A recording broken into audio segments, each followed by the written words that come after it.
مسلسل آپ کی خدمت میں تربیت انسان کے عنوان سے کہ ہم کائنات میں آئے تاکہ تربیت پا سکیں،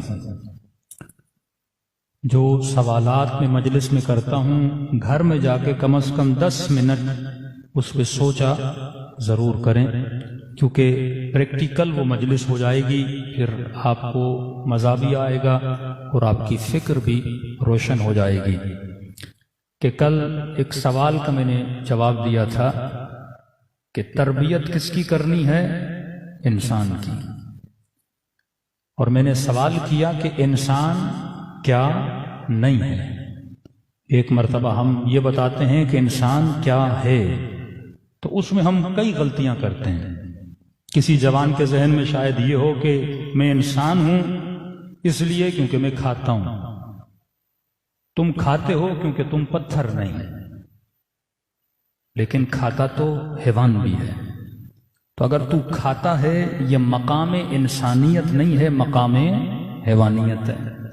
کوئی یہ کہے میں چلتا ہوں اس لیے انسان ہوں، نہیں، چلتا تو حیوان بھی ہے۔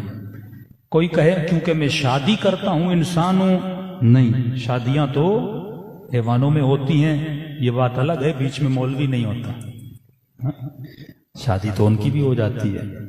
کوئی یہ کہے کہ نہیں میں جاب پہ جاتا ہوں، میں کمانے جاتا ہوں اس لیے میں انسان ہوں، میں صبح سے شام تک اپنے بیوی بچوں کے لیے کما کر کھانا لاتا ہوں، تو یہ کام تو حیوان بھی کرتا ہے۔ ایک کوا بھی صبح نکلتا ہے شام واپس آتا ہے، ایک کبوتر بھی پرواز کرتا ہے بچے کے لیے کھانا لاتا ہے۔ کوئی یہ کہے نہیں میں انسان ہوں، میرے اندر ممتا ہے۔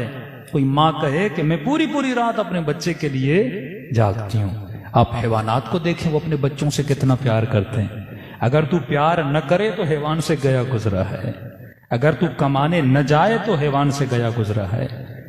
اگر تو یہ جتنی صفات تمہارے اندر ہیں، تو جب آپ سوال کرتے ہیں تو سوال میں کیا ہوتا ہے؟ لاکھ جواب نکل آتے ہیں۔ ہمارا مسئلہ یہ ہے کہ ہم سوچتے نہیں ہیں۔ مثلا ہر مفتی ہر مولوی کیا بولتا ہے؟ بھائی مشاجرات صحابہ نہ پڑھنا۔ طاہر القادری جیسے پائے کا عالم ہے، تو کسی نے نعت پڑھی، اسے روک دیا کہ دیکھو ہم نے بتا دیا کہ علی حق پہ تھے، امیر شام حق پہ تھے، مطلب میں نے بتایا ہے، اب تجھے بولنے کی ضرورت نہیں ہے، میں نے بیان کر دیا جو تھا، اب بار بار تم لوگ بیان نہ کرو، مشاجرات صحابہ کو بیان نہ کرو۔ مطلب جب فکر کو فل اسٹاپ لگ جائے تو انسان گدھا بن جاتا ہے۔ جب آپ سوچنے کا پاور لے لیں، آج چھوٹا سا بچہ اپنے باپ سے کہتا ہے بابا خدا کہاں ہے؟ پتہ ہی نہیں، یہ سوال نہیں کیا کرو۔ بچی یہ پوچھے میں حجاب کیوں کروں؟ نہیں، سوال نہیں کیا کرو۔ جوان یہ کہے نماز کیوں پڑھوں؟ نہیں، سوال نہ کرو۔ کوئی یہ کہے اللہ کو میری بھوک سے کیا ملتا ہے؟ صبح سے شام تک بولے نہ کھاؤ نہ پیو، مجھے کیوں تکلیف دے رہا ہے خدا؟ پورا سال کھاتا ہوں، 1 مہینہ مجھے کیوں روکتا ہے؟ اب بولو نہیں، سوال نہیں کرو۔ جب سوال نہیں کرو گے تو بے دین بچے پیدا ہوں گے۔ پھر یہ بچے 30 سال کے بعد 32 سال کے بعد جب یونیورسٹی اور کالج کے حوالے کرو گے، لیکن ان کی فکر کو ترقی نہیں دو گے، یہ تباہ و برباد ہو جاتے ہیں۔ نسلیں تباہ و برباد ہو جاتی ہیں جب تم سوچ کو فل اسٹاپ لگاتے ہو۔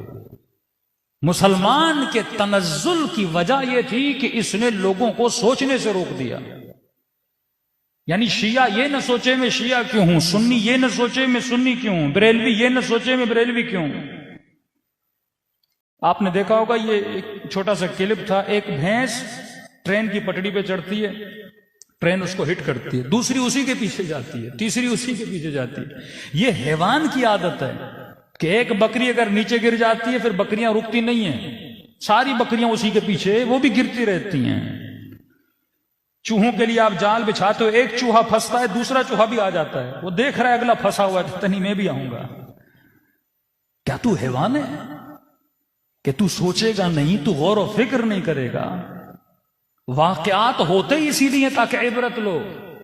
اگر تاریخ اسلام میں بڑی سی بڑی شخصیات نے اگر غلطیاں کی ہیں تو آج مسلمان کے بچے کو بتا، جب اتنا بڑا غلطی کر سکتا ہے تو تو بچ نہیں سکتا،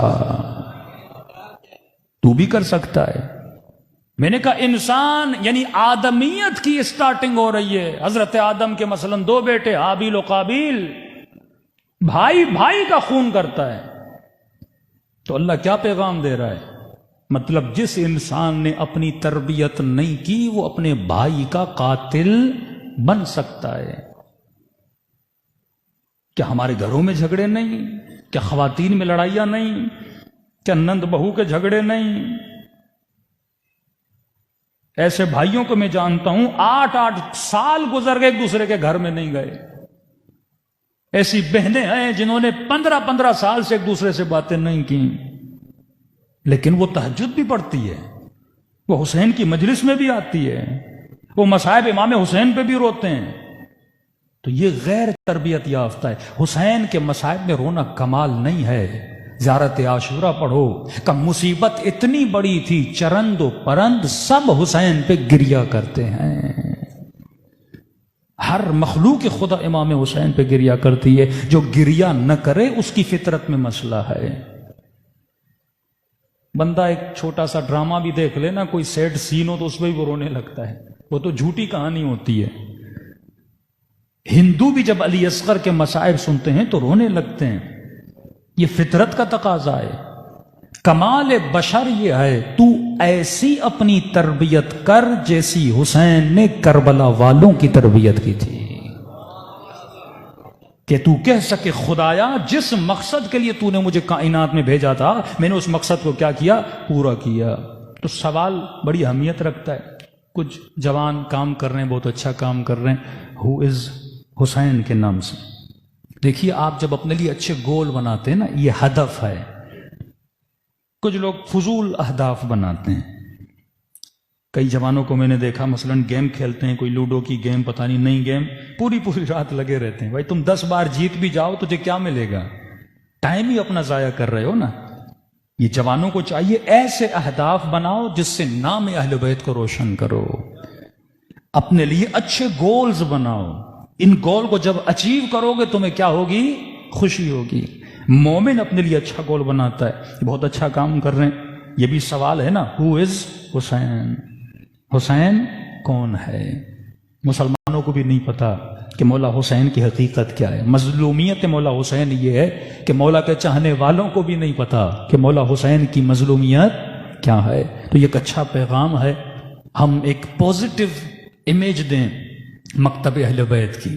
اور پازیٹو امیج کب آتی ہے؟ امام حسین فرماتے ہیں جہاں پر بھی کوئی مظلوم ہو اس کی مدد کرنا، یہ نہ دیکھنا شیعہ ہے، سنی ہے، مسیحی ہے، کافر ہے۔ جہاں پر بھی کوئی مظلوم انسان دیکھو، کوئی محتاج دیکھو تو تمہارا کردار وہی ہونا چاہیے جو امام حسین کا کردار تھا۔ تو بہت اچھا کام ہے، خون کی ڈونیشن کا کام کر رہے ہیں۔ تھیلیسمیا کے جتنے بیچارے مریض ہیں جن کو خون کی کمی ہے، تو کہتے ہیں بندہ اگر کسی کا لقمہ بھی کھائے، کسی کا کھانا بھی کھائے تو اس بندے پہ اس کھانے کا کیا ہوتا ہے؟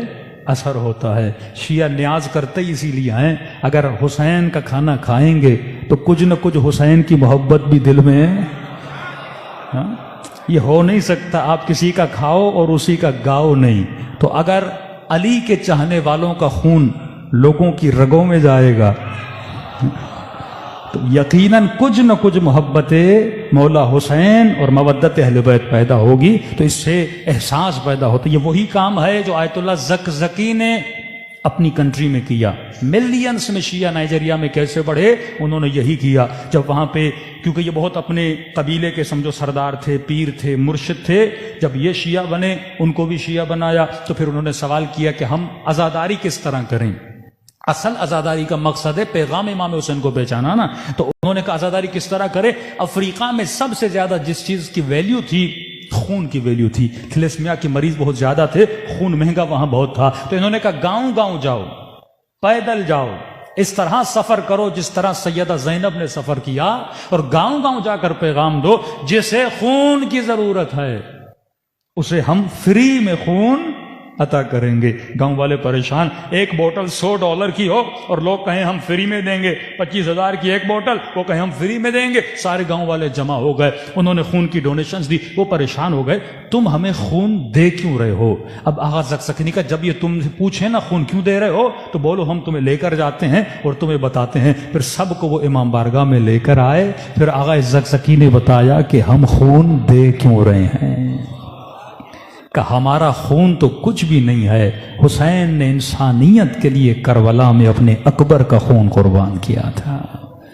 جب انہوں نے سنا ایسی ہستی کے یہ ماننے والے ہیں، ملینز میں انہوں نے شیعہ بنائے اپنے ایک اچھے گول کی وجہ سے، اچھی سوچ کی وجہ سے۔ تو جو آپ کے ایکشنز ہوں ان کے پیچھے تھیوری ہونی چاہیے، سوچ ہونی چاہیے کہ جو میں کر رہا ہوں اس کے ریزلٹس بہتر سے بہتر ہونے چاہیے۔ عزاداری کا مقصد یہ ہے کہ زیادہ سے زیادہ پیغام امام حسین پہلے۔ اگر میں کوئی ایسی مجلس کروں پورا مجمع واہ واہ کرے، نعرے مارے، تبرہ بازی ہو، اس سے اگر شیعت کو نقصان ہو تو اس مجلس کا کوئی فائدہ نہیں ہے۔ مجلس کا مطلب بھی یہ ہے کم از کم جو سننے آ رہے ہیں ان کو امام حسین سے قریب کیا جائے، اور جب یہ حسین کے قریب ہوں گے ان کے کردار کو دیکھ کر سارے پاکستانی حسین کے قریب ہو جائیں گے۔ صلوات پڑھے محمد و آل محمد۔